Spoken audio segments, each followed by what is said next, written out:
Assalamualaikum warahmatullahi wabarakatuh. Perkenalkan, saya Rizky Agung Nugroho dari Universitas Haloleo, Fakultas Ekonomi dan Bisnis, jurusan Manajemen, angkatan tahun 2019 dengan NIM B1B1199193. Pada kesempatan kali ini, saya akan membawakan salah satu materi dari mata kuliah Manajemen Sumber Daya Manusia Internasional. Materi tersebut adalah keselamatan kerja dan kesehatan karyawan, yang terdiri dari 6 subbab. Subbab yang pertama adalah keselamatan kerja dan manajer, terbagi menjadi 3 rincian. Yang pertama, mengapa keselamatan kerja penting? Nah, keselamatan kerja ini adalah upaya untuk menciptakan lingkungan kerja yang sehat dan aman, sehingga dapat mengurangi probabilitas kecelakaan kerja yang mengakibatkan demotivasi dan defisiensi kerja. Selain itu, keselamatan kerja juga penting karena merupakan hak bagi setiap tenaga kerja untuk mendapatkan jaminan kesehatan dan keselamatan selama bekerja. Yang kedua, peran manajemen dalam keselamatan kerja. Pemberi kerja harus melembagakan komitmen mereka dengan kebijakan keselamatan kerja, mempublikasikannya dan memberi prioritas tinggi pada masalah keselamatan kerja. Yang ketiga, peran penyelia dalam pencegahan kecelakaan. Nah, pemberi kerja harus mempunyai tanggung jawab utama pada keselamatan kerja, tetapi penyelia lokal bertanggung jawab terhadap inspeksi sehari-harinya. Inspeksi sehari-harinya harus dilakukan dengan baik agar dapat mencegah terjadinya kecelakaan kerja. Subbab kedua, pengarahan manajer mengenai hukum keselamatan kerja.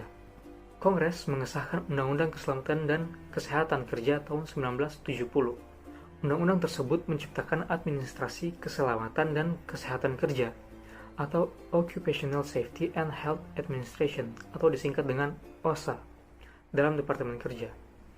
Nah, tujuan yang mendasar dari OSHA ini adalah untuk menjalankan undang-undang tersebut dan menetapkan serta menegakkan standar keselamatan dan kesehatan yang berlaku untuk hampir semua pekerja di Amerika Serikat.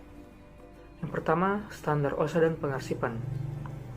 OSHA beroperasi di bawah klausul standar umum yang menyatakan bahwa setiap pemberi kerja harus memberi setiap karyawannya pekerjaan dan tempat pekerjaan yang bebas dari bahaya yang diketahui yang menyebabkan atau berkemungkinan menyebabkan kematian atau luka-luka fisik serius kepada karyawannya. Di bawah OSHA ini, pemberi kerja dengan 11 karyawan atau lebih harus mengarsipkan atau melaporkan luka-luka kerja dan penyakit kerja tertentu. Yang kedua, inspeksi dan surat pemanggilan. OSHA menegakkan standarnya melalui inspeksi dan jika diperlukan surat pemanggilan. Inspeksi tersebut biasanya tidak diumumkan. OSHA tidak dapat melakukan inspeksi tanpa adanya izin dan persetujuan dari pemberi kerja. Mereka dapat melakukan inspeksi dengan surat izin, penggeledahan atau sejenisnya. Dengan jumlah inspektur yang terbatas, OSHA akhir-akhir ini berfokus pada penegakan yang adil dan efektif, yang digabungkan dengan ajakan, bantuan edukasi dan kepatuhan, serta berbagai program kooperatif OSHA dengan pemberi kerja. Yang ketiga, tanggung jawab dan hak pemberi kerja dan karyawan. Pemberi kerja bertanggung jawab untuk memberikan tempat kerja yang bebas dari bahaya yang diketahui, untuk mengenal baik standar wajib OSHA dan untuk memeriksa kondisi tempat kerja untuk memastikan melalui standar OSHA. Karyawan mempunyai hak dan tanggung jawab, tetapi OSHA tidak memanggil karena mereka melanggar tanggung jawab mereka. Yang keempat, pada subbab kedua ini adalah layanan keselamatan dan kesehatan kerja di tempat gratis. OSHA memberikan layanan keselamatan dan kesehatan kerja di tempat gratis untuk bisnis kecil. Lanjut subbab ketiga, apakah yang menyebabkan kecelakaan? Yang menyebabkan kecelakaan sendiri itu ada dua. Yang pertama, kondisi yang tidak aman. Bisa berupa perlengkapan yang tidak terlindungi dengan baik, perlengkapan yang cacat, prosedur berbahaya di sekitar mesin atau perlengkapannya, penyimpanan tidak aman, penerangan yang tidak semestinya, dan ventilasi yang tidak semestinya. Dan yang kedua dari yang menyebabkan kecelakaan adalah tindakan yang tidak aman. Tindakan karyawan yang tidak aman seperti tidak mengenakan helm pelindung. Selanjutnya, subbab keempat, bagaimana mencegah kecelakaan. Ada beberapa cara dalam mencegah kecelakaan, seperti sebagai berikut ini. Yang pertama, mengurangi kondisi tidak aman. Yang kedua, pentingnya keragaman melindungi pekerja yang rentan. Yang ketiga dari bagaimana cara mencegah kecelakaan adalah mengurangi tindakan tidak aman. Yang keempat, mengurangi tindakan tidak aman melalui penyaringan. Yang kelima, mengurangi tindakan tidak aman melalui pelatihan. Yang keenam, meningkatkan kinerja melalui pelatihan dan keselamatan kerja daring. Yang ketujuh, menggunakan penguatan positif. Yang kedelapan, ada mengurangi tindakan tidak aman dengan menumbuhkan kultur keselamatan kerja. Yang kesembilan, mengurangi tindakan tidak aman dengan menciptakan lingkungan suportif.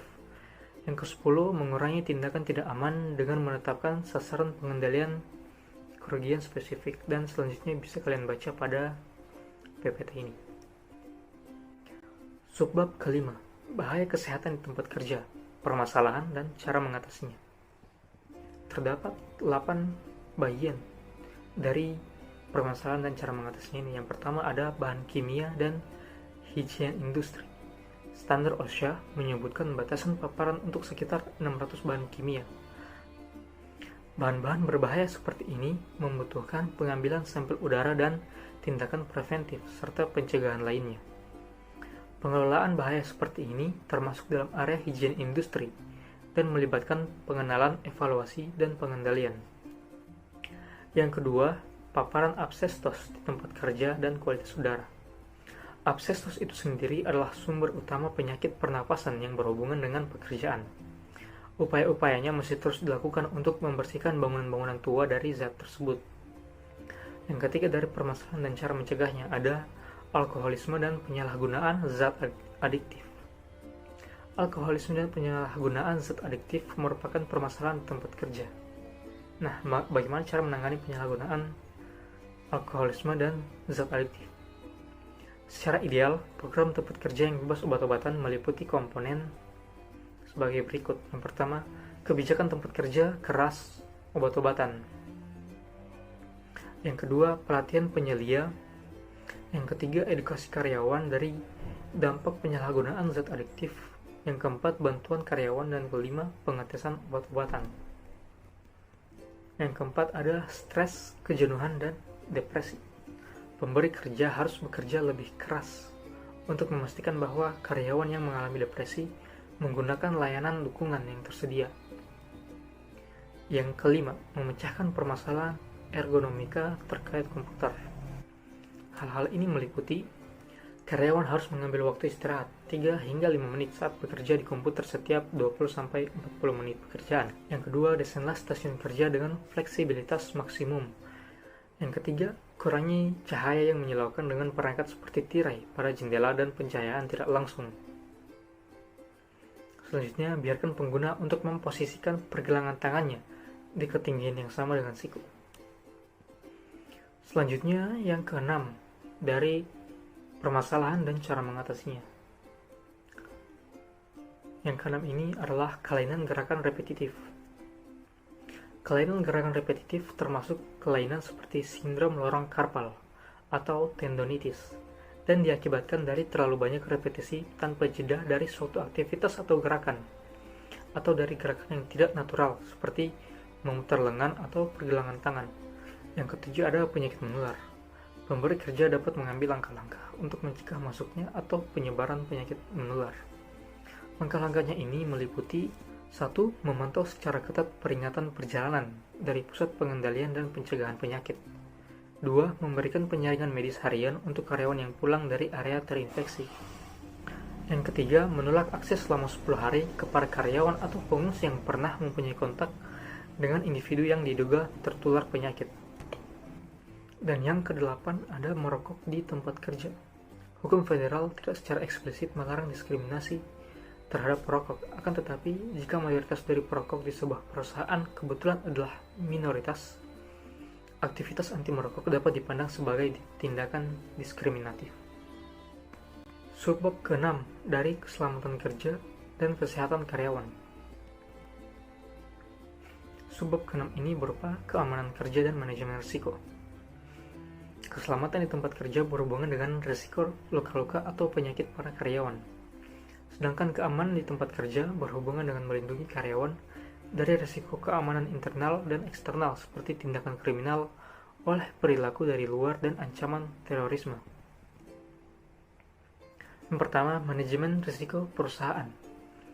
Manajemen risiko perusahaan adalah proses untuk menilai paparan terhadap kehilangan dalam operasi dan menentukan cara terbaik untuk menghapuskan, mengelola, atau mengurangi risiko dari dampak negatif peristiwa merugikan para bisnis.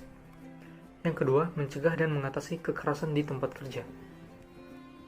Bisa dilakukan dengan 3 hal, yakni meningkatkan tindakan keamanan, meningkatkan penyaringan karyawan, dan gunakan pelatihan kekerasan di tempat kerja. Yang ketiga, pedoman untuk memecat karyawan berisiko tinggi. 4. Menyusun program keamanan dasar. Dalam istilahnya yang paling sederhana, menerapkan program fasilitas keamanan dasar memerlukan 4 langkah, yakni menganalisis tingkat risiko yang ada, dan kemudian memasang sistem keamanan mekanis, alamiah, dan organisasi. Kelima, persyaratan dasar untuk rencana pencegahan tindak kriminal. Syarat-syarat desain tersebut ada 4, yakni filosofi dan kebijakan perusahaan pada tindak kriminal. Kedua, investigasi terhadap pelamar kerja. 3. Pelatihan kesadaran tindak kriminal. Dan keempat, manajemen krisis. Yang keenam, keamanan perusahaan dan privasi karyawan. Program keamanan acap kali menuntut pemantauan komunikasi karyawan dan aktivitas di tempat kerja. Tetapi pemantauan dapat melanggar privasi karyawan. Idealnya, pemberi kerja harus mendapatkan persetujuan dari karyawan untuk melakukan pemantauan. Akan tetapi, pemberi kerja juga dapat melakukan pemantauan jika dari kebijakan dan pemberitahuan yang ada telah jelas bahwa karyawan seharusnya mengetahui bahwa pemantauan dapat terjadi.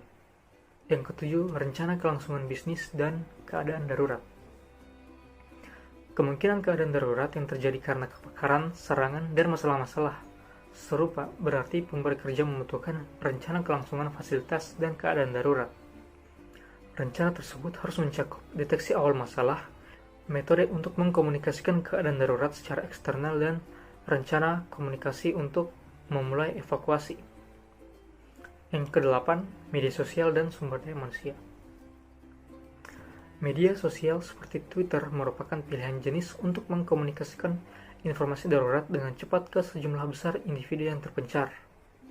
Dan yang terakhir, terorisme. Pemberi kerja dapat mengambil langkah-langkah untuk melindungi karyawan dan aset fisiknya dari serangan teroris. Langkah-langkah ini yang sekarang lazim terdapat di tempat kerja meliputi menyaring identitas setiap orang yang memasuki tempat tersebut, mengecek pos secara teliti, mengidentifikasi di muka organisasi krisis yang ramping yang dapat menjalankan perusahaan secara interim setelah ancaman teroris, mengidentifikasi sebelumnya dalam kondisi apakah Anda akan menutup perusahaan tersebut serta penutupnya, dan menetapkan proses untuk membentuk tim manajemen krisis. Itulah tadi materi singkat yang dapat saya bawakan mengenai keselamatan kerja dan kesehatan kerja. Semoga materi yang saya bawakan ini dapat berguna bagi saya pribadi, tentunya utama, dan kita semua. Terima kasih telah menyempatkan waktunya untuk menonton. Assalamualaikum warahmatullahi wabarakatuh.